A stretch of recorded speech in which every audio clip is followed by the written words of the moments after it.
У світі є багато нехороших місць, і, на жаль, велика частина з них зараз в Україні. Зупиніться на кілька секунд і подумайте, де б ви точно не хотіли опинитися. Насправді варіантів безліч, але, зважаючи на останні новини, я думаю, багато хто з вас обере саме цей варіант.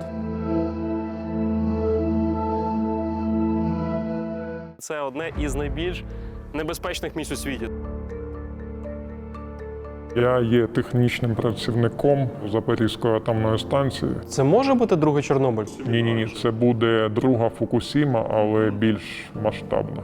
Станція працювала всіма 6 блоками і виробляла там максимум 101% від своєї потужності. А зараз вона виробляє 0. Важкі аварії на атомних станціях повинні відбуватися раз на 10 тисяч років. А зараз 50 на 50. Більше інформації про теракт видає Україна, ніж Росія. Якщо ця 1000 працівників відмовиться продовжувати співпрацю з росіянами, що буде з станцією? Вона взорветься за добу.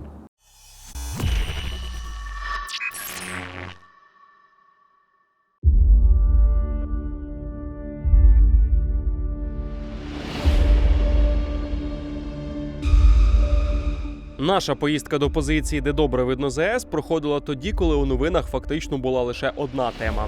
Росія використовує Запорізьку атомну станцію як елемент у своїй агресії. Росіяни додатково замінували Запорізьку АЕС. Зростає загроза довкола Запорізької атомної електростанції. Росія готується до підриву Запорізької атомної електростанції з викидом радіації. Ситуація нагніталася, і в той момент не хотілося нікого накручувати або заспокоювати. Завдання було одне – розібратися. Щоб в одному відео ви отримали відповіді на усі запитання, що вас тривожать. Від реальних фахівців, а не експертів по усьому на світі. Але спочатку ЗАЕС, тому що вона і все навколо має реально моторошний вигляд. Це місце виглядає звично, там водичка, бетон, люди набирають воду, тому що питної тут дуже мало. Насправді це одне із найбільш небезпечних місць у світі, тому що за 7 кілометрів від мене Запорізька атомна електростанція. Там сидить російський окупант і ніхто не знає, що в нього в голові. Весь світ зараз думає про те, чи не буде там ніякого теракту, вибуху, тому що постраждає Україна, та й більшість територій Європи теж будуть у дуже-дуже великій небезпеці. Зараз ЗАЕС – це фактично велика бомба сповільненої дії. В теорії це дуже безпечний об'єкт, але зараз він перетворився на військову базу. З того берега росіяни щодня обстрілюють Нікополь, Марганець та інші населені пункти, до яких можуть добити. На нашому маршруті було мало будинків із вцілілими вікнами, але щоб не розкривати зайву інформацію, кадри вулиць та місцеві краєвиди у цьому відео я не буду показувати. Для людей радіація і можливий теракт – це навіть не першочергова проблема. Їм потрібно вчасно заховатися від обстрілів або знайти технічну воду, бо після підриву ГЕС вона у дефіциті. А питна оця вода – це все, що у вас є поки, так? Ні, це не питна вода, це технічна. Технічна вода, тому що у нас городина, треба її поливати, і поливати нічим, але ж вона чиста, як сльоза, але содержання солей в неї повищене. А пити є вода? Чи Пити проблема вже велика? Пити розвозять воду. От, ну, я не знаю, як от питну, ми купуємо питну воду, от, ну, очищену воду. Попити, поїсти, зварити є що. От. А так люди все технічно набирають і достатньо. Як вам зараз новини про ЗАЕС? Там така паніка, у вас тут під боком, я не знаю, скільки, 7 кілометрів по воді? 6 кілометрів. 6 кілометрів. Як паніка? Ну, звісно, тривожно, але що робити? Да. Я не знаю, що робити. Прильоти кожен день. Прильоти кожен день. Тому що вам кажуть, як готуватися, не дай Бог що, щоб ви були готові, що робити, куди бігти. Чесно кажучи, ще як не було часу на це звертати увагу, тому що всі займаємося водою. Всі, оце утро до вечора возимо воду. Всі, хто в пляшках, хто на тачечках, хто на машинах, хто, ну, самі бачите.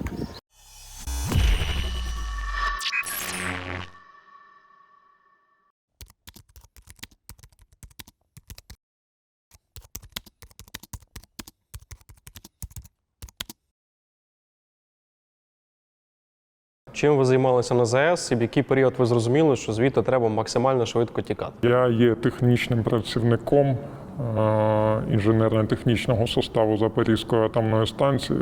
Знаходився там на території міста Енергодар майже до останнього дня.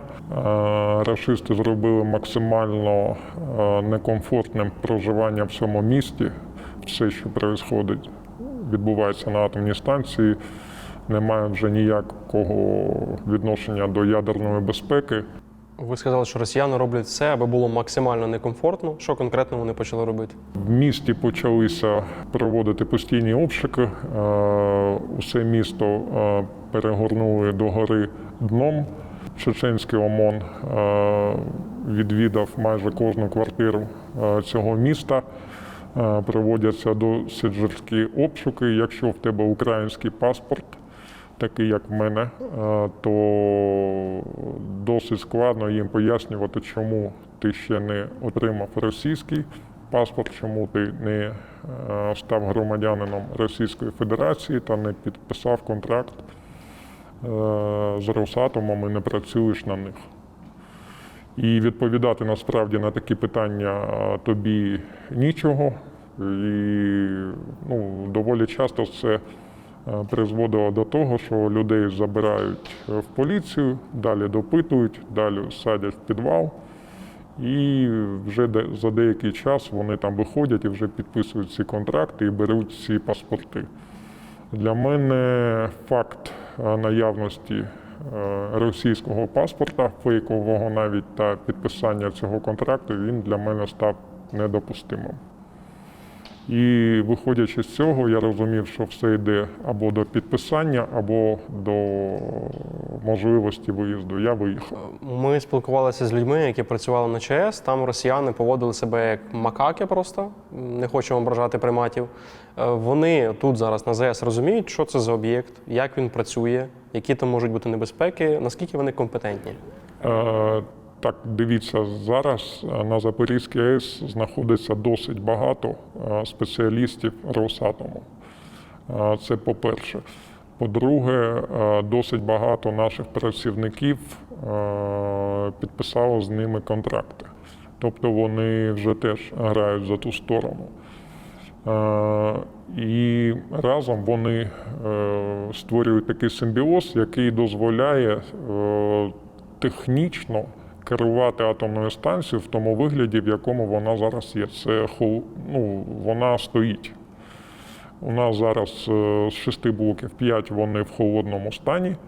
І один блок, це блок номер 5, він знаходиться в гарячому зупині. Він взагалі не виробляє електроенергію, але це робиться лише для того, щоб живити парою власні потреби атомної станції. Інша каста, скажімо так, яка знаходиться на атомній станції, це військові. Усім, що відбувається на атомній станції, керують військові. І це нонсенс. Зараз це військова база. Стандарти ядерної і радіаційної безпеки, про які ми всі кажемо, про які каже МАГАТЕ, вони не виконуються саме через те, що основна задача атомної станції зараз бути укріпрайоном для військових.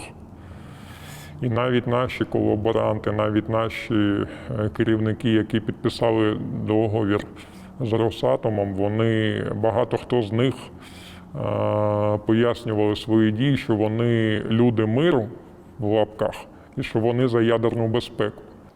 Росіяни приїхали на об'єкт, ви там працювали на одній, так розумію, з керівних посад, якщо так в загальних рисах сказати. Як вони вам пропонували продовжити співпрацю, як вони заманювали, чи це був тиск? Все дуже сильно змінилося, коли відбувся цей фейковий референдум.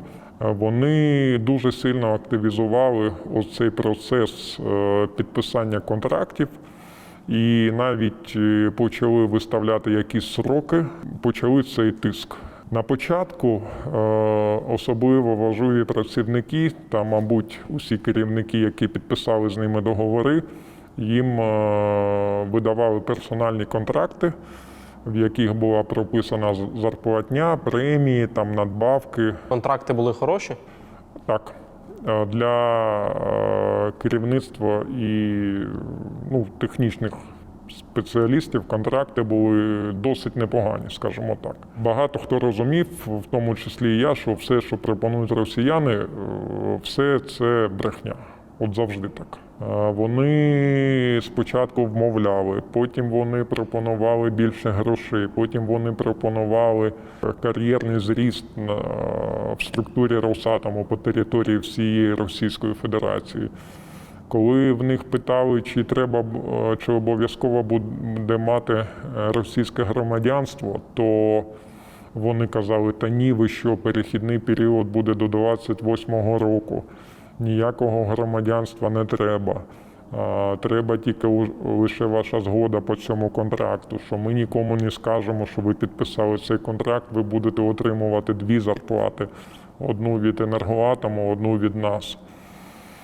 Ну і, на жаль, багато, скажімо так, людей низького сорту, я їх називаю так, вони на все це повелися. І якийсь там місяць, 2-3, можливо, вони отримували ці 2 зарплати, поки Енергоатом разом з СБУ встановлювали цих людей, які підписали контракти, то вони, мабуть, ще там 2-3 місяці отримали ці 2 зарплатні і від України, і від Росії.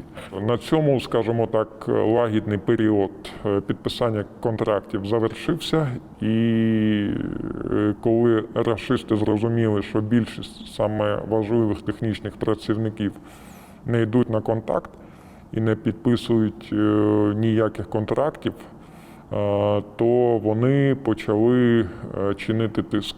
Після цього деякі люди ламалися, виходили та підписували ці контракти. Стосувалося деяких керівників, які насправді мали досить чітку проукраїнську позицію, але їх зламали. Були і такі. Зараз ситуація ще більш складна в тому плані, що дуже багато цінних спеціалістів інженерно-технічного складу, які безпосередньо керують технологією атомної станції, вони не пішли на співпрацю, але вони продовжують працювати на атомній станції, бо без них нікуди.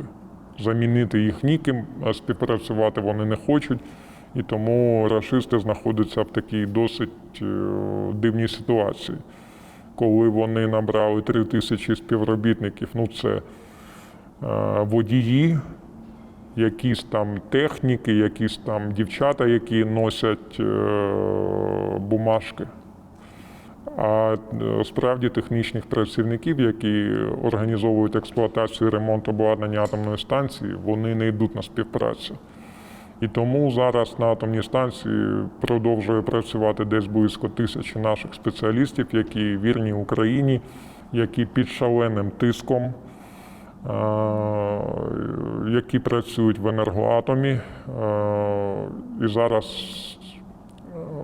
в них дуже важка ситуація, тому що рашисти повадилися блокувати цих людей на виході з робочого місця. Тобі ж людина відпрацювала зміну або робочий день, вона виходить, там така система допуска через турнікети, він в повний зріст, це як клітка. Люди туди заходять, а цей турнікет їх вже не випускає. З цього турнікета людину достають ФСБшники, садять в автомобіль, везуть додому, везуть в гаражі, виконують обшуки, дивляться телефони, далі відвозять до відділку СБУ, б'ють, катують, залякують, намагаються змусити до співпраці, закидують якісь нам фейкові звинувачення, що ви завжди там співпрацювали з СБУ. Лякають. Ось така там зараз ситуація. Якщо ця 1000 працівників відмовиться продовжувати співпрацю з росіянами, просто там працювати на ЗАЕС, що буде з станцією? Навіть рашисти, наскільки вони жахлива нація, вони розуміють, що без цих технічних працівників важливих, особливо оперативний персонал, атомна станція навіть в такому вигляді працювати не зможе. Скажімо так, якщо по-простому замінити їх ніким, якщо ситуативно взяти цих людей і убрати з атомної станції, то вона взорветься за добу. Як вам росіяни пропонували цей контракт? Ви відмовилися, яке взагалі було спілкування з ними? Вони кладуть перед тобою цей контракт і починають тобі розповідати, що в тебе є перспективи, в тебе ось є зарплата, що в тебе є можливість розвитку на цій атомній станції, що ти можеш підписати контракт за вищою якоюсь там посадою. Мені дають цей контракт і питають: будеш підписувати? Я кажу, не буду. Вони питають, чому? Я кажу, тому. Тому що я працюю в енергоатомі, тому що я не хочу мати там відношення до вашої там росатомської сім'ї в лапках.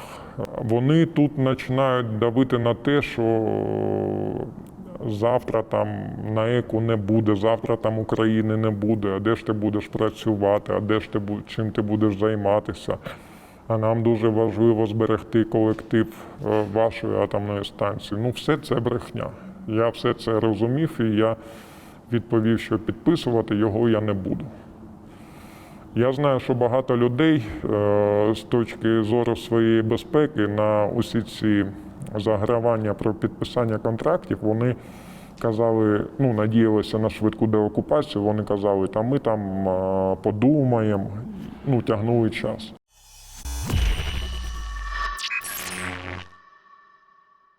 Що б не робили наші вороги, ми продовжуємо боротися і продовжуємо жити. Звісно, не забуваємо про спорт. Незабаром повертається українська прем'єр-ліга. Це повернення Ярмоленка в «Динамо», це нові команди. І просто цікаво, чи буде цей сезон цікавішим, ніж попередній. Наші друзі з Фавбет закликають допомагати Збройним силам України, а також не забувати про вашу улюблену гру. Мені цікаво, хто стане чемпіоном наступного сезону. Як показала практика, варіантів може бути більше, ніж просто Шахтар та Динамо. На Дніпро і Зорю дуже непогані коефіцієнти. Залишаю для вас посилання на Фавбет у закріпленому коментарі. Там на вас чекатиме вітальний бонус до 10 тисяч гривень. Ніхто не забере нашу пристрасть. Ми повернемось на трибуни в рідних містах. Фавбет. Підтримуємо український футбол. Енергодар, по факту, зараз одне з найбільш небезпечних міст світу. Ви там були кілька тижнів тому. Як там жилося, в принципі, що там зараз відбувається, наскільки там комфортно, хоча як може бути комфортно на тимчасово окупованій території? Насправді, люди, які там залишаються, вони чіпляються за власний комфорт. І я можу сказати от зараз, що я так само за нього чіплялася. Тому що коли весь світ руйнується навколо тебе, а ти сидиш у себе вдома, і в тебе побут майже не змінився. Так, ти не ходиш на роботу, діти там не ходять в школу, але, в принципі, твої близькі і друзі, вони змінилися, але вони є, коло спілкування є. Хтось поїхав, хтось залишився. Ти так само можеш піти в улюблену кав'ярню, випити кави. Ти можеш піти в магазин, коли тобі щось потрібно купити. Там зовсім не те, до чого ти звик, але 1,5 року в окупації ти звикаєш вже до іншого продуктового набору, з речей і так далі. І отака реальність, що ти весь час собі кажеш, що перемога дуже близько. Ти передивилась всіх тарологів, всіх міфологів, астрологів, і вони всі сказали, що все буде добре і дуже скоро. І ти думаєш, нащо їхати? Все ж буде добре, нас не обстрілюють. Просто починалося все з окупації, і ми виявилися в новій реальності. І за 1,5 року вони просто знущалися з нас по-всякому, Але до всіляких знущань все одно звичка. Тобто ти звикаєш ховати завжди телефон. Завжди. Ти з одним телефоном завжди сидиш вдома, з іншим можеш вийти на вулицю. Він чистий. Ти завжди видаляєш повідомлення.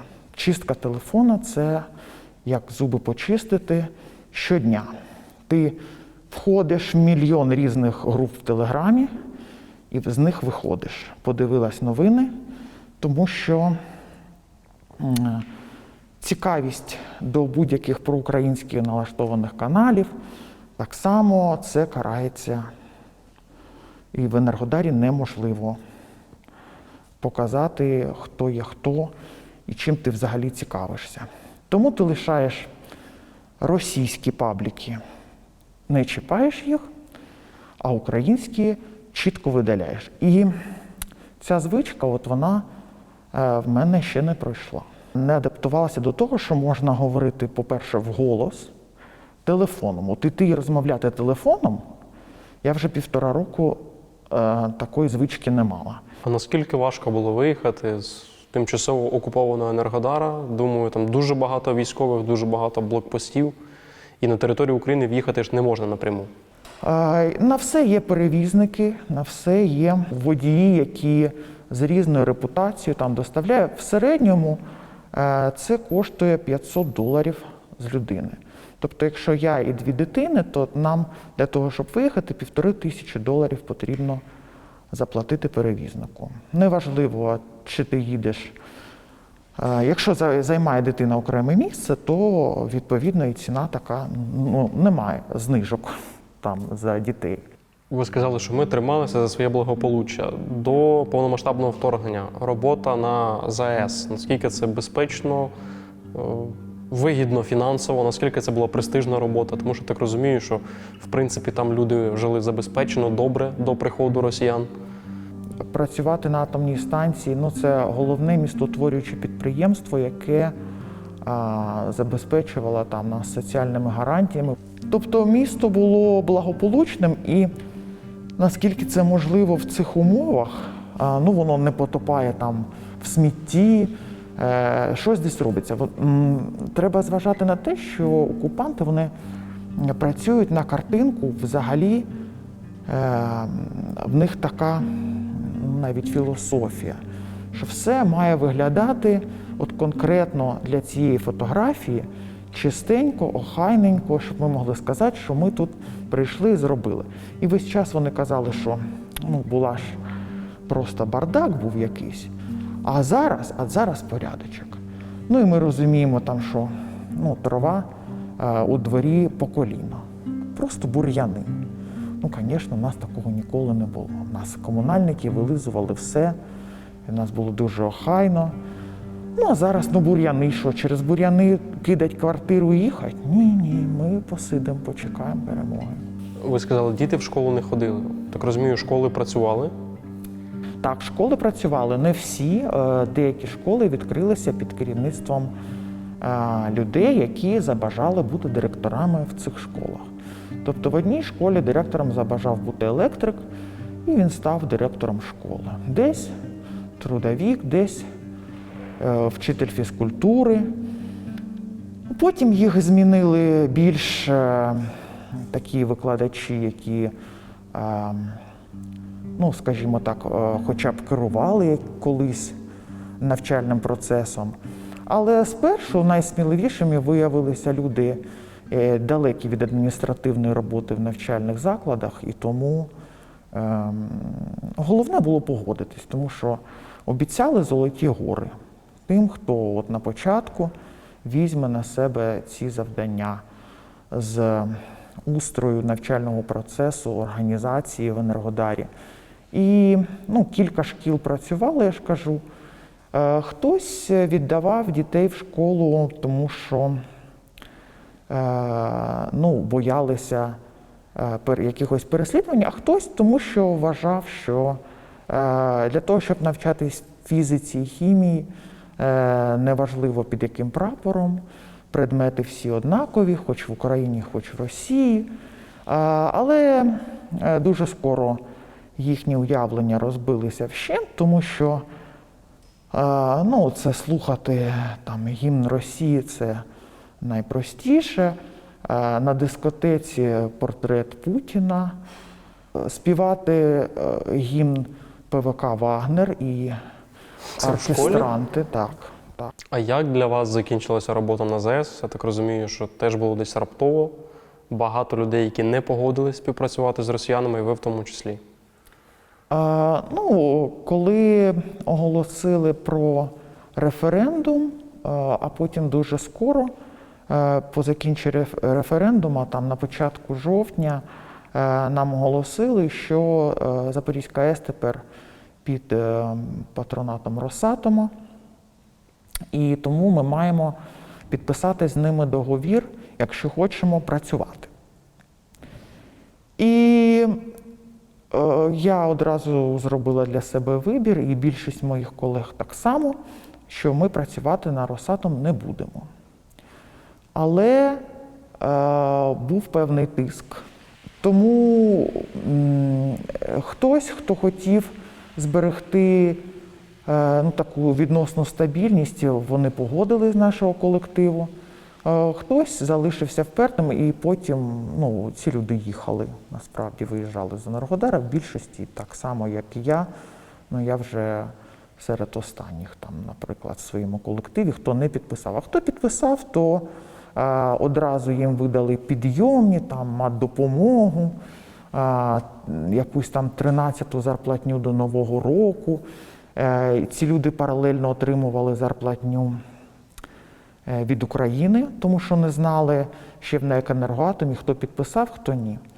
А якщо ти пенсіонер працюючий, то ти ще й 2 пенсії отримуєш. Тобто російську, українську, зарплату російську, українську.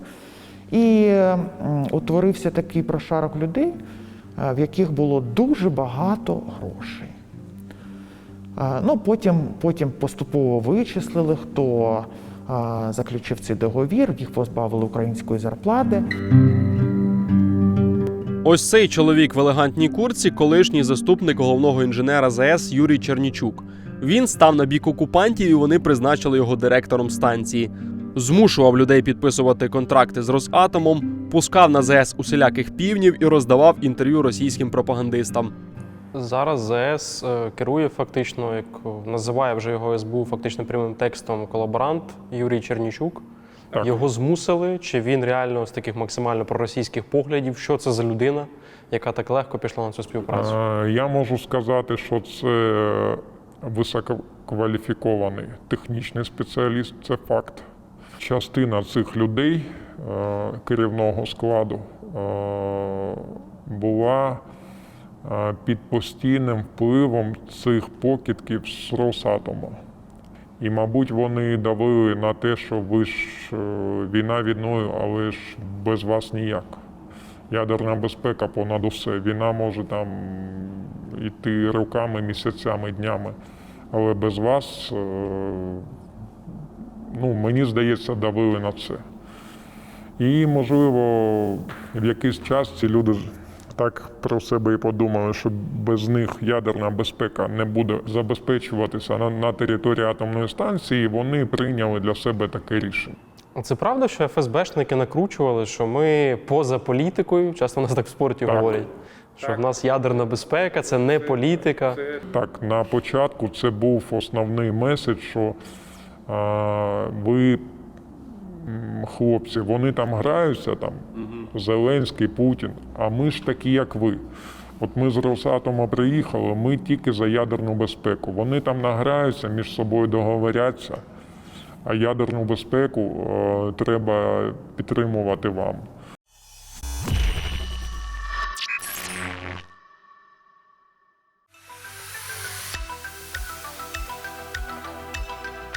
Що б не робили російські терористи, наше завдання – максимально підтримувати Збройні сили України. Тому ми вже традиційно заїхали на око випити кави, заправитися пульсом і глянути, що там по збору на зброю для ТрО. А на лічильнику вже 200 мільйонів гривень. Здається, проект почався не так давно, ми вже зібрали половину від необхідної суми. Я особисто підтримую цей проект, тому що багато моїх друзів починали із ТРО. Коли зараз ми їдемо десь ближче до лінії фронту, часто їх зустрічаємо, спілкуємося. І, звісно, більшість з них давно забули, що таке блокпост. Вони на рівні з іншими воюють у гарячих точках, їм потрібна зброя, якісна, і чим більше, тим краще. Тому заправляйте пульс на око, і з кожного літра гривня піде на кулемети, гранатомети та міномети. Або донатьте на спецрахунок фонду «Повернися живим». Будьте активні, підтримуйте Збройні Сили України та пам'ятайте, що кожна гривня, кожен літр є важливими.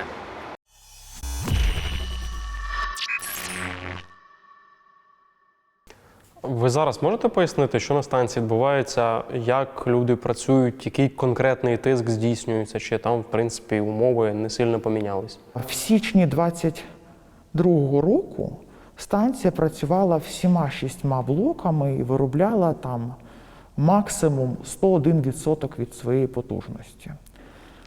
А зараз вона виробляє 0. І ви, хто на ній працює, ви як собі пояснюєте, що ви там робите?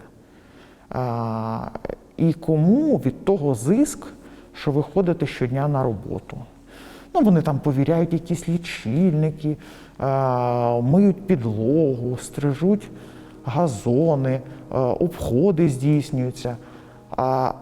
Ну, в колективах таке є. Наприклад, 80% підписали, 20% не підписали. Вони сидять в одній кімнаті. Ті, хто підписали, вони весь час начальству доповідають, що оці 2 не підписали, вони саботують роботу. І цих, які не підписали, на підвал, катують. Дружина сидить в одній кімнаті, чоловік в іншій, вона чує, як катують його, він чує, як катують її. Потім сказали, підписуйте контракт. Вони сказали, звісно, підписуємо. Все, і підписали контракт. І вже в колективі все спокійно, всі підписали, все хорошо. Тому, ну, от який тиск? Такий. Напевно, назвати людей колаборантами, які під тиском, під тортурами підписують ці документи, теж не можна. Це дуже просто зробити там умовно з Києва, а не коли ти там перебуваєш всередині. Просто тих, хто підписали під тиском і погодились працювати, ну, так от за моїми підрахунками, їх 10%. А 90% пішли самі, тому що хотіли грошей, тому що хотіли залишитись в цьому місті і нікуди не їхати. Вони не були колаборантами по своїй суті. Їм теж не подобалась війна і те, що відбувається. Але отака ситуація, коли приходить до тебе в родину, ти розумієш, що ну, а звідки ще брати гроші, як не працювати на росіян. І таким чином ти весь час підлаштовуєшся і виходить, що ти на них працюєш. У нас є кілька знайомих, які, наприклад, вони були за радіаційну безпеку, я так це називаю. Тобто люди, які вважали, що їхати з Енергодара – це злочин, тому що ти кидаєш на призволяще атомну станцію, окупанти нічого про неї не знають, вони не вміють з нею поводитися. І якщо ти залишишся, то ти не дозволиш трапитись якійсь халепі з атомної станції, тому що ти про неї все знаєш, тут все життя в тебе проходило.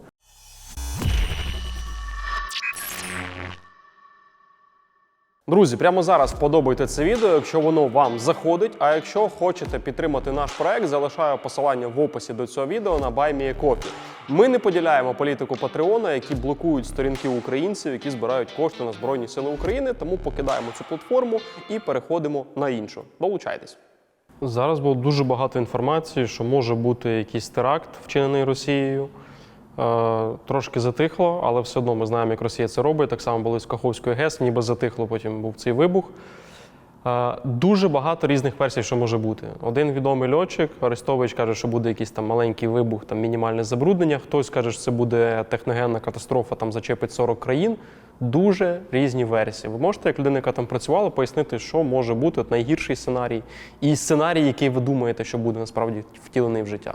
Варіантів може бути 1000. Технічний спеціаліст з Росатома з однією там викруткою може наробити значно більше шкоди, ніж якась там військова ракета.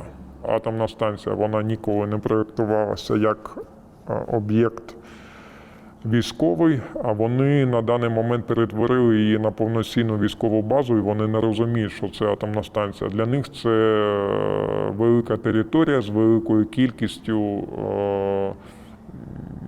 бетонних споруд з дуже там товстими стінами. З урахуванням того, що на території знаходиться дуже багато військових, то колись щось у когось вистрілить, случайно, да? Але це може призвести до великої техногенної катастрофи. Ну, це може бути другий Чорнобиль, тому що кажуть, тут зовсім інші реактори, вони працюють зовсім інакше. Ні, це буде друга Фукусіма, але більш масштабна. Розумієте, ядерне паливо, яке знаходиться на території атомної станції, воно постійно потребує охолодження. Якщо залишити його без охолодження, воно почне розігріватися. Коли воно розігріється до певної температури, то цирконій, який використовується в цих трубочках, в яких знаходиться ядерне паливо, він почне реагувати з водою, і ми будемо мати так звану пароцирконієву реакцію. Це коли з 1 граму цього цирконію будуть виділятися кубометри вибухонебезпечного водороду. І вся ця історія, вона буде самопідживлюватися і тільки розганятися і розігріватися. І ми прийдемо до того моменту, коли це ядерне паливо, воно або вибухне за рахунок накопленого водороду там, або воно поплавиться і буде розтікатися як така, скажімо так, лава радіоактивна з корпусу реактору через бетонні стіни. Воно буде проплавлятися і буде все це розтікатися. І якщо не контролювати ці процеси, то аварія з контрольованою може дуже швидко перейти в неконтрольовану. Я читав ось таку версію. Після катастрофи на АЕС Фукусіма в Японії країни ЄС зробили на різних станціях стрес-тести, аби унеможливити подібні катастрофи. І нас нібито теж проводили ці стрес-тести. Що це все означає? Бо ви зараз кажете, що може бути точно таке ж саме. Після того, як сталася Фукусіма, усі атомні станції, в тому числі українські, вони пройшли переоцінку безпеки і переоцінку можливих варіантів аварії. Коли Запорізьку атомну станцію окупували, то всі ці моменти, вони, скажімо так, помножилися на 0. Тобто, якщо буде якийсь негативний сценарій, рашисти можуть просто не допустити туди наших людей, і аварія буде розвиватися не за прогнозованим сценарієм. Це дуже просто робити. Вони туди не допустять спеціалістів, і ми прийдемо до ситуації, яка буде набагато складніша, ніж Фукусіма. Ще така версія гуляє інтернетом, що всі реактори вони заховані в бетонний, дуже потужний герметичний контейнер, і навіть якщо буде якийсь витік, радіація там залишиться всередині. Зараз всі експерти, які розсуждають про можливі сценарії на атомній станції, з урахуванням того, що там знаходяться рашисти, Росатом, військові, вони кажуть 50/50. Буде негативний сценарій чи не буде, так?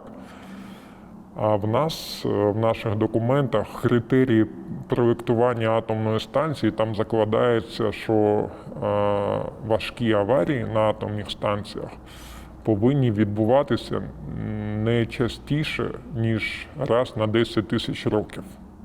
Ого. А зараз наші експерти, і я з ними згоден, вони кажуть 50/50. Тобто 50/50 – це значить, що один рік атомна станція не вибухнула, а на наступний вона вибухне. А проєктувалася вона з тим, щоб раз на 10 тисяч років. У вас є дуже багато інформації, ви розумієте, в принципі, які зараз процеси відбуваються, ви спілкуєтесь з людьми, які на станції. Ваша особиста думка, буде чи не буде якийсь теракт, там, мінімальний, великий? Коли вони будуть відходити, а вони обов'язково будуть відходити, бо нас обов'язково деокупують, вони пошкодять атомну станцію, як усі інфраструктурні об'єкти в Херсонській, в Харківській областях перед деокупацією. І наскільки буде можливо відновити роботу і наскільки швидко атомної станції, це буде під великим питанням. Це я в цьому впевнений. Ви ж постійно, я думаю, теж чули цю інформацію, що можливий теракт. Останнім часом дуже часто про це говорять. Ви помічали, відчували, що це не просто слова, а до цього все йде? Ні. Ви ж знаєте, у нас все дуже оптимістично. Нас скоро звільнять, ніякого теракту не буде.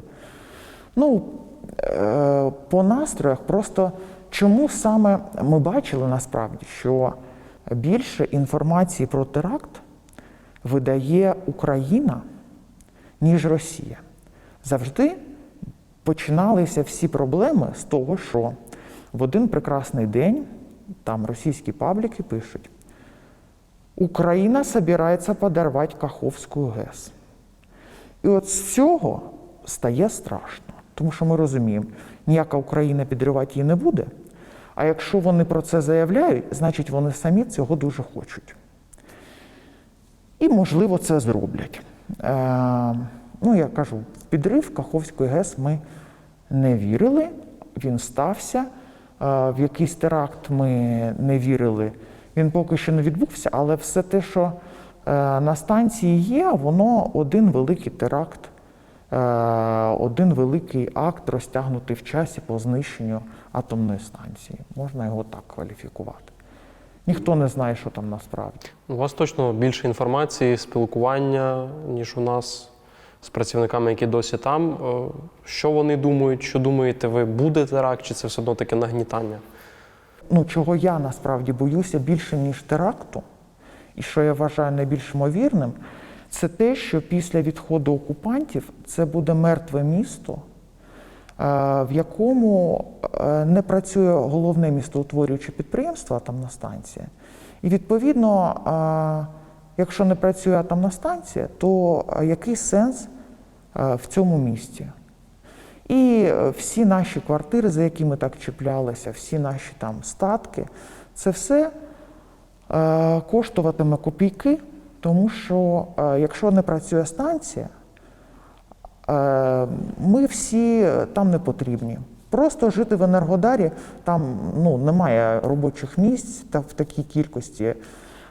Це буде таке мертве місто, як Степногорськ, наприклад, де закрили шахту і все, залишились одні пенсіонери. Міністр охорони здоров'я Віктор Ляшко сказав таку річ, що киянам, ми зараз в Києві, панікувати особливо не потрібно, тому що там їх аварія ця не зачепить, якщо буде найгірший сценарій. Киянам треба панікувати? Все дуже залежить від того, куди буде вітер. Якщо буде важкий ядерний радіаційний інцидент, то в повітрі майже не буде радіоактивного йоду. Є такі ізотопи йода радіоактивні, вони представляють одну з найбільших небезпек для людини. На даний момент я загрози саме для міста Києва не бачу, але я більше бачу загрозу розповсюдження її за руслом Дніпра. Все це попаде в воду, і далі дельтою Дніпра, Чорне море, Азовське море і увесь цей басейн все це зачепить. Ви сказали про йод. Багато хто купив калію. Я так розумію, що пити його не потрібно, бо може бути паніка, люди почнуть вживати все, що є під рукою. Його пити ні в якому разі не можна без спеціальної команди від компетентних людей.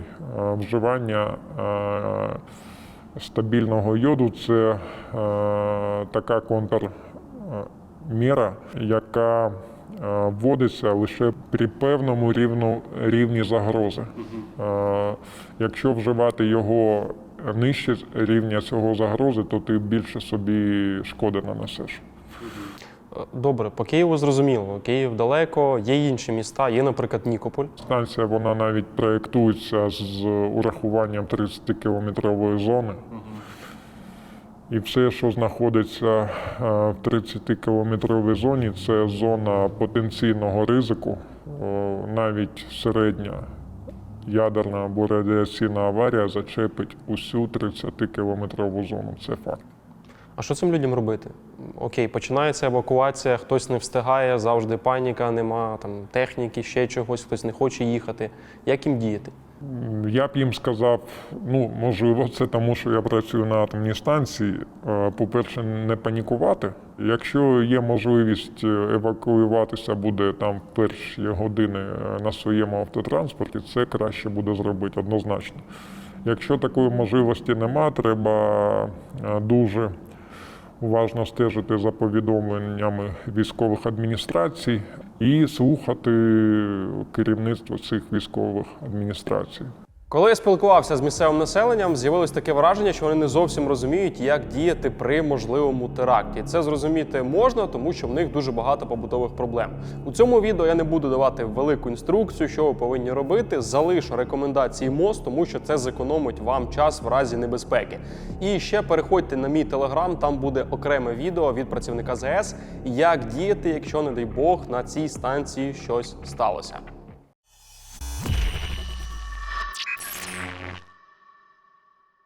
Ти не зміг виїхати, мільйон причин, що сталося, куди тобі йти, не знаю, в підвал, залишатися в квартирі, от які такі мінімальні поради ви дасте?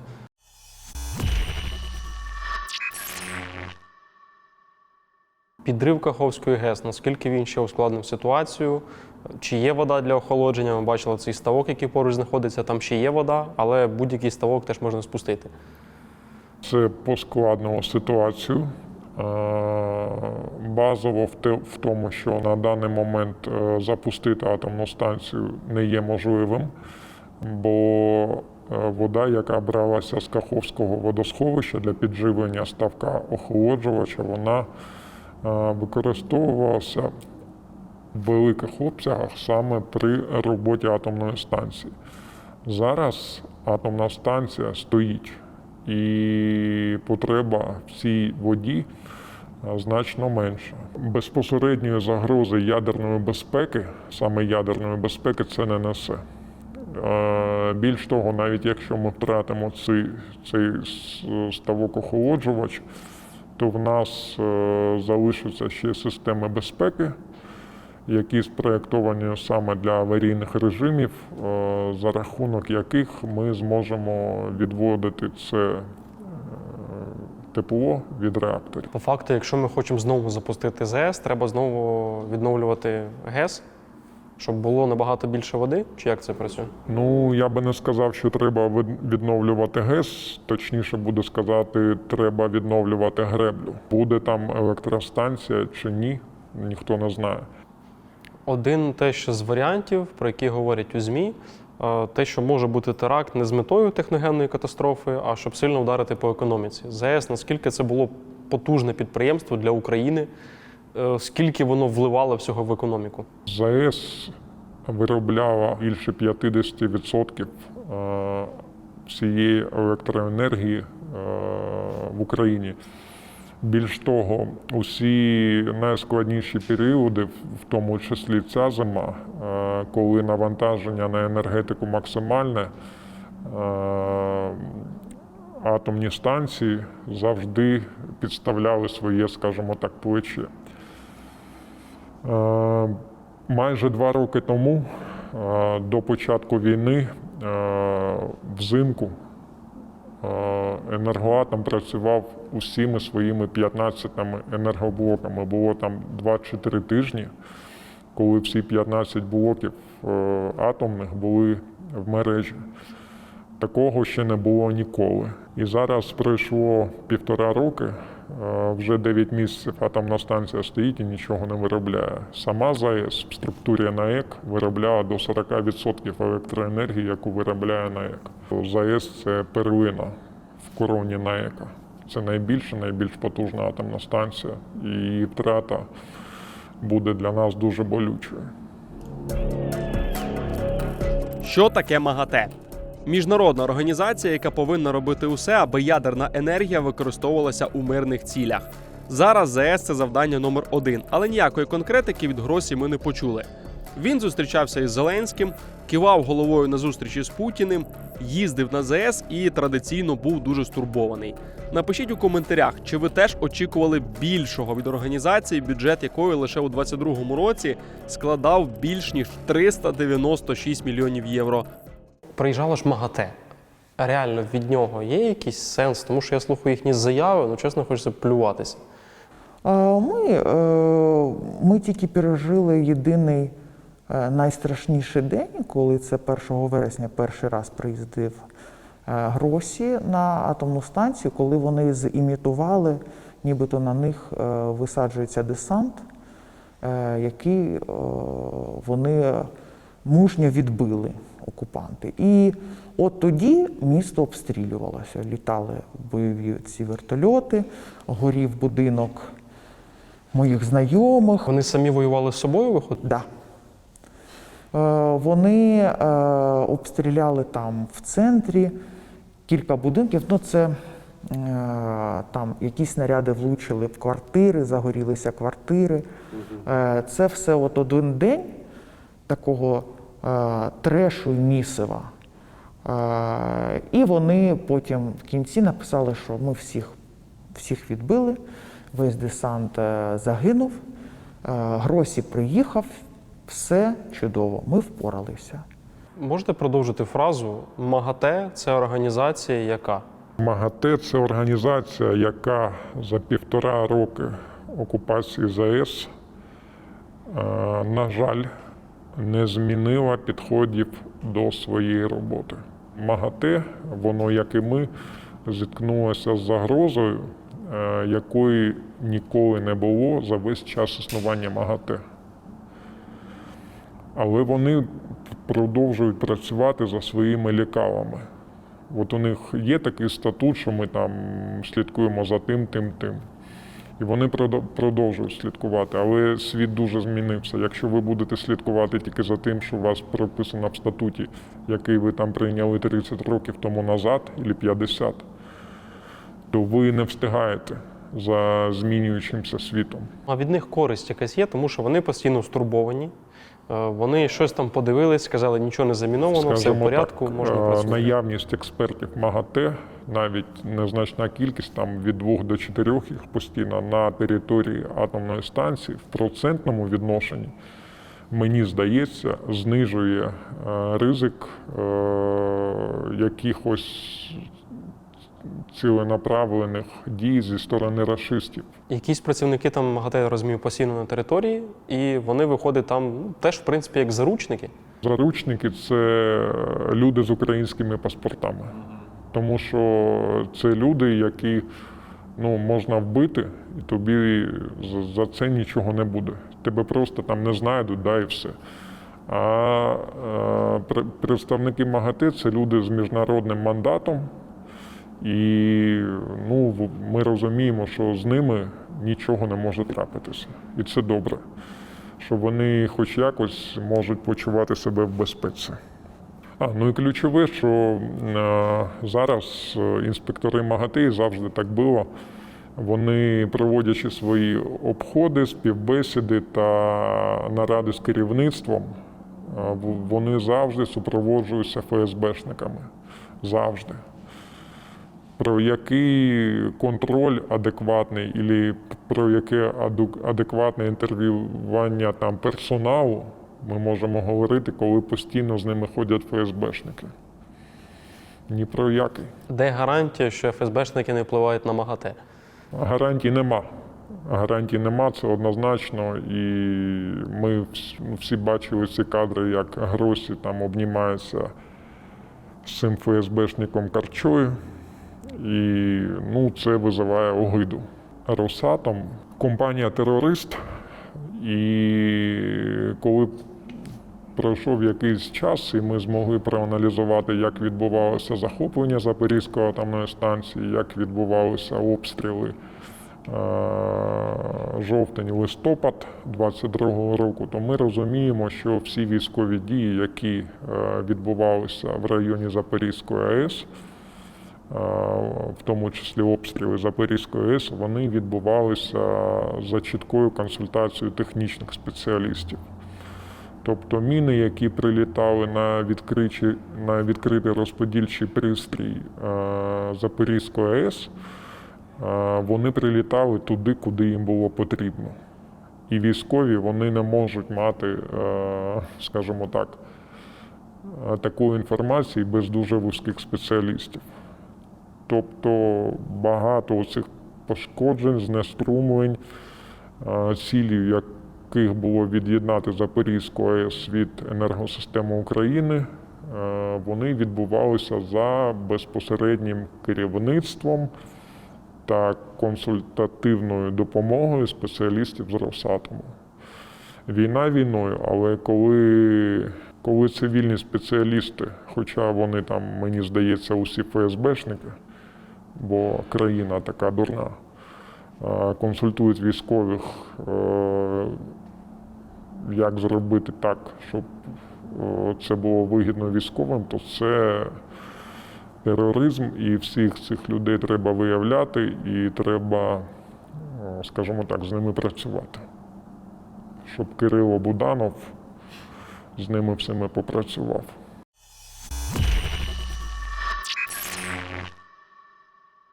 Друзі, сподіваюся, що це відео вам сподобалося. Мене звуть Сергій Пейчев, це канал Пресинг. Підписуйтесь, тому що наша наступна ціль – це 500 тисяч підписників. Я думаю, що з вами ми зможемо її досягнути. А ще напишіть у коментарях, як ви вважаєте, чи адекватно реагує світ на небезпеки, які зараз навколо ЗАЕС. Що вони повинні робити, аби теракту там не сталося.